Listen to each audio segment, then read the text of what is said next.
देखें, पहली चीज़ तो मैं आपको एक बात बता दूं, आजकल है इंफॉर्मेशन टेक्नोलॉजी और मोबाइल फ़ोन्स का ज़माना। मैं जब सुबह 1 घंटा उठता हूं, 1 घंटे के अंदर अपने मोबाइल पे मुझे सारी इंफॉर्मेशन मिल जाती है कि मुल्क में किस तबके के ऊपर क्या गुजर रही है।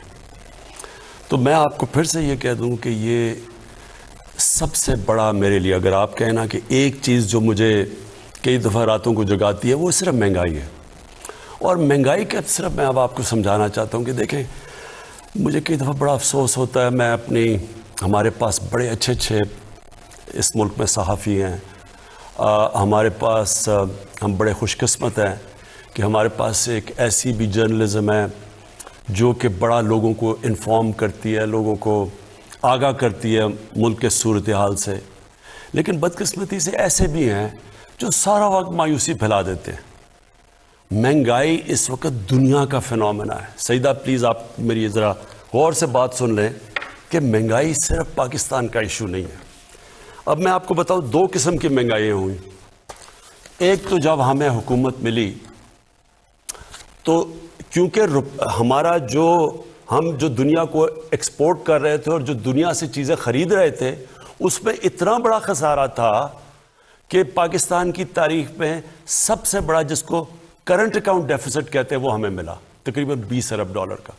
उसका मतलब क्या हुआ कि सारा प्रेशर रुपए पे पड़ गया क्योंकि डॉलर कम हो गए, डॉलर की आखिर में कीमत ऊपर जानी थी।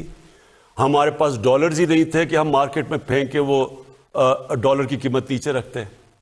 तो जब हमारे ऊपर सारा बोझ पड़ा तो रुपया जब गिरा, जब रुपया गिरता है तो जो चीज़ें हम इंपोर्ट करते हैं महंगी हो जाती हैं। तो पहला तो लहर महंगाई की तब आई जब रुपया नीचे गया और अपने लेवल पे पहुंचा, तो एक तो उसकी महंगाई आई उसकी वजह से।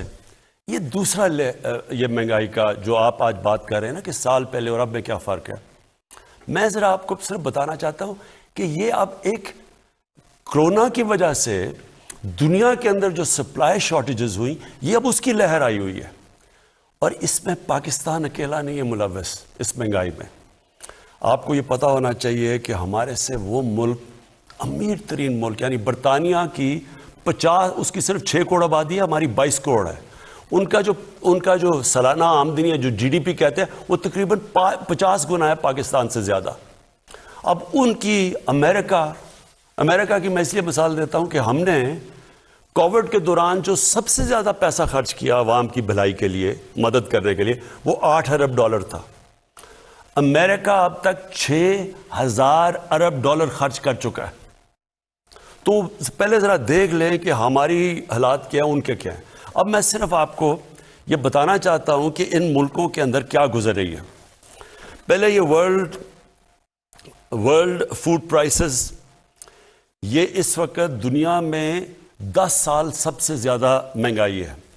अमेरिका के अंदर ये हेडलाइन है 40 साल में सबसे ज़्यादा महंगाई है। जापान की दिसंबर होलसेल इन्फ्लेशन, ये रॉयटर्स के मुताबिक, ये उनकी 20 साल में जापान में महंगाई आई है। पाम ऑयल जो कि घी महंगा हो गया है, ये दुनिया के अंदर रिकॉर्ड ऊपर चला गया। बदकिस्मती से हमें इंपोर्ट करना पड़ता है। ये जो हमारा घी है 75% इंपोर्ट होता है, इसका रिकॉर्ड कीमतें दुगनी से भी ऊपर चली गई है। फिर जनाब जिस तरह मैंने आपको शुरू में कहा कि उनका 50 गुना ज़्यादा उनकी दौलत है हमारे से, उनकी जो GDP है हमारे से। 30 साल में सबसे ज़्यादा बरतानिया के अंदर महंगाई है। फ्रांस के अंदर 13 साल में सबसे ज़्यादा उनके महंगाई आई है। जर्मनी की जो इन्फ्लेशन रेट है वो 30 साल में सबसे ज़्यादा है। यूरोप, अब सारे यूरोप की बात करें, ये TRT की रिपोर्ट है कि 30 साल में यूरोप में सबसे ज़्यादा महंगाई आई है। ये सिर्फ एक चीज़ इसलिए क्योंकि ये खाने को अफेक्ट करता है, फर्टिलाइज़र, ये जो खाद है। इस वक्त दुनिया में वो खौफ ही आ गया कि खाद की क्योंकि कमी हुई है दुनिया में, और क्योंकि गैस कम हो गई है, गैस की कीमतें ऊपर चली गई हैं, गैस से खाद बनती है, खाद की कमी हो गई है। ये ब्लूमबर्ग कह रहा है, जो कि वो जो मैगज़ीन दुनिया में, सारी दुनिया में इकोनॉमीज़ के ऊपर लिखती है, वो ब्लूमबर्ग कह रहा है कि ये जो गैस क्राइसिस है, इससे आगे खाने का भी क्राइसिस, यानी आगे वो कह रहा है क्योंकि खाद कम इस्तेमाल हुई और दुनिया में कम है, तो इससे खाना भी इफेक्ट होगा। यहाँ एक और आर्टिकल आया, मैं सिर्फ जल्दी जल्दी आपको इसलिए बता रहा हूँ कि मैं चाहता हूँ कि हमारे भी मीडिया बैलेंस करे, इत्तेदाल करे। यानी कि अगर वो कहते हैं हम महंगाई है, तो ये भी लोगों को बता दें कि ये क्या पाकिस्तान में सिर्फ महंगाई है, या इस वक्त वो मुल्क जो हमारे से अमीर तरीन मुल्क है उनके ऊपर क्या गुजर रही है। यहाँ कनाडा का ज़रा सुन लें। कनाडा के 40% लोग आगे से उनको फिक्र पड़ी हुई है कि वो खाने के ऊपर उनके पास वो पैसा नहीं होगा वो खाने की खुराक लेने का, क्योंकि महंगाई की वजह से। अब कनाडा में यहाँ से लोग करोड़ों रुपया खर्च करते हैं कनाडा की सिटीजनशिप लेने में, क्योंकि वहाँ खुशहाल है। उधर के अंदर मसला आया हुआ है। तो मैं सिर्फ ये आपको ये कहना चाहता हूँ कि देखें, पहले तो एक समझ जाएं कि जो कोरोना है, जो कोरोना की पैंडेमिक है, ये एक सदी में 100 साल में इतना बड़ा क्राइसिस आया है दुनिया का। ये इसमें सारी दुनिया मुतासर हुई है, सारी दुनिया में गुर्बत बढ़ी है। अमेरिका के अंदर जो जिस तरह 8-6 हज़ार अरब डॉलर खर्च किया उन्होंने कोरोना के इफेक्ट्स दूर करने के लिए, वहाँ लाइनें लगी हुई हैं लोगों की खाने की चीज़ें लेने के लिए। तो देखें, हम उसका हिस्सा हैं। जो चीज़ हम इंपोर्ट करते हैं वो इफेक्ट हो गया। तेल की कीमत दुगनी हो गई है, बल्कि मैं देख रहा था कि वो शायद और ऊपर चली जाए। तो इसका इम्पैक्ट पड़ता है सारी सोसाइटी पे। बिजली पे पड़ता है, तेल महंगा होता है, ट्रांसपोर्ट पे पड़ता है, महंगाई होती है। और फिर अब मैं आपको एक और, क्योंकि महंगाई बहुत बड़ा सब्जेक्ट है, इसके ऊपर मैं सिर्फ 2 मिनट और आपके लेना चाहता हूँ।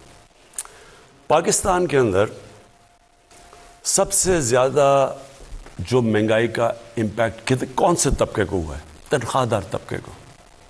तनख्वाहदार तबका बदकिस्मती से, जिनकी सैलरीज हैं, जैसे जैसे महंगाई हुई है ये मुतासर हुआ। लेकिन मैं आपको दूसरी तरफ ये बता दूं कि क्योंकि पाकिस्तान के अंदर इस वक्त अल्लाह का करम है कि हमारी ग्रोथ रेट बढ़ी है, इसके ऊपर मैं बाद में बात करूंगा। हमारी इंडस्ट्री क्योंकि सबसे ज़्यादा परफॉर्म कर रही है, मज़दूरों के हालात बेहतर हुए हैं, किसानों का सबसे, जो आधी आबादी हमारी देहात में रहती है, कभी किसानों के पास इतना पैसा नहीं आया। उनकी जो इनकम है, हम देख 73% उनकी इनकम के अंदर उनकी आमदनी में इजाफा हुआ है, क्योंकि जो 4 बड़ी फसलें हैं वो रिकॉर्ड हुई हैं, उनको कीमत भी रिकॉर्ड मिली है। तो वो जो पैसा गया है जो देहात के अंदर, वो 1400 अरब रुपया गया है मजीद इजाफी।